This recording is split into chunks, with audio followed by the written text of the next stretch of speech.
तो हमको जो है सबसे पहले अपनी जो भी बिरादरियाँ है, तो सो कॉल्ड ट्रस्टीज, जो करप्ट ट्रस्टीज है अभी फिलहाल में, तो हमारा ऐसा सजेशन है कि इन सब जमातों के, बिरादरियों के जितने ट्रस्टीज है, ये करप्ट ट्रस्टीज हम आप ही से मुखातिब है, आपको एक जगह आना होगा। और हम, मेरी राय पर्सनली ये है कि जितने भी 50 प्लस है, जो 50 प्लस वाले जितने भी लोग हैं, इनको ट्रस्ट से बाहर किया जाए, क्योंकि ये उस दौर से आते हैं, दौरे जहालत से, और इनकी नियतों पे बिल्कुल हमको कोई भी किस्म का मतलब एतबार नहीं है। मैं अपनी पर्सनल राय दे रहा हूँ, 50-55 प्लस के लोगों के ऊपर एक पैसे का भी एतबार नहीं है, क्योंकि ये इज्जत के भुक्के, मैं अपने टर्म्स में कहूँ तो इनको स्टेटस से मतलब है, और इनको इनकी पोजीशन से, इक़्तिदार से मतलब है। और बहुत सारे एग्जाम्पल्स है, आपका एक पॉलिटिकल लीडर भी है जो साउथ से आता है, तो इसके बाप दादा भी पॉलिटिशियन ही हुआ करते थे।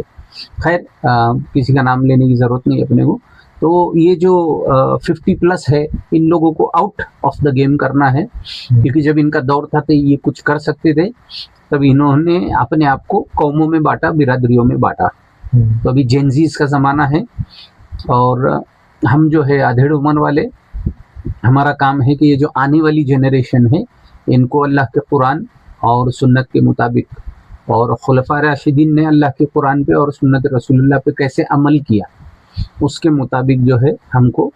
आने वाली जनरेशन को गाइड करना है। तो सबसे पहला हमारा पर्सनल राय ये है हम दोनों की, कि हम जो है जितने भी जेनजी या फिर जो अभी की जो जनरेशन है, ये इनको हमको आगे करना है, और इनके गाइडेंस के लिए जो 40s और 50s में हैं, वो लोग आगे आए, और वो लोग जो है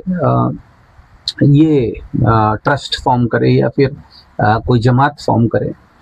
जिसके अंदर एक सदर हो। अच्छा, ये नॉन करप्ट लोग होने चाहिए। देखो, करप्शन कोई ऐसा कोई मारपीट से करप्ट पैदा नहीं होता, इस समाज में रह के लोग करप्ट हो जाते, समझ में आएगा। तो इस करप्शन से अगर हमको बचना है, उसके लिए सबसे पहले तो हमको अपनी नीयत को दुरुस्त करना है कि हम ये जो कर रहे हैं वो अल्लाह के लिए कर रहे हैं। और अगर हम नहीं करते, समझो हम लोग जो है अपने समाज को जो है एक सोसाइटी फॉर्म करके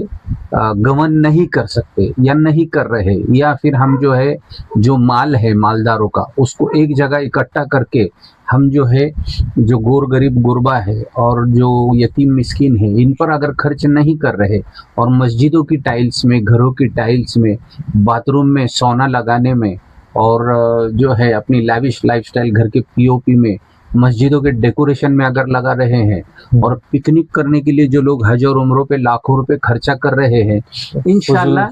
ये सारी फुजूल खर्ची काउंट हो जाएगा, नहीं काउंट होता है। और फुजूल खर्ची पे अल्लाह की लानत है, फुजूल खर्ची पे अल्लाह की लानत है। और सबसे पहले जो लानत, जो रिकॉर्डेड लानत है, वो तो शैतान पे हुई थी। वो सिर्फ उसने सजदा करने से इनकार किया था, क्योंकि मैं बेहतर हूँ और तुम, ये जो मखलूक है तूने मिट्टी से बनाई है, मैं आग से बना हूँ। तो ऐसे ही मालदार भी सोचते, हम माल वाले हैं, या हमारा माल है और तुम छोटे लोग हो। तो शैतान को अल्लाह ताला ने जो है लानत का तौक पहना के उसको निकाल दिया वहां से। अभी वैसे मैं देखो, अगर अपन सिस्टम, अभी अपन जैसे सोल्यूशन का बोल रहे थे, तो अगर अपन सिस्टम के बारे में आए कि सिस्टम क्या रहना चाहिए, तो मेरे हिसाब में सिस्टम ऐसा भी होना चाहिए, होना ही चाहिए। मतलब ये कि हर मस्जिद के पास में, हर मस्जिद का एक एरिया रहता, समझो अगर समझो कोई खड़की की मस्जिद है, तो वो एरिया का वो लोग अपना एक वो रहता कि ये एरिया हम लोग कंट्रोल करते हैं। तो मस्जिद के पास में वो एरिया का डाटा रहना चाहिए कि ये एरिया में बेवा कितने हैं, ज़कात देने लायक कितने लोग हैं, ज़कात लेने लायक कितने लोग हैं। अगर वो मस्जिदों के पास ये डाटा नहीं है, तो ऐसा समझो वो मस्जिद कुछ काम ही नहीं कर रही।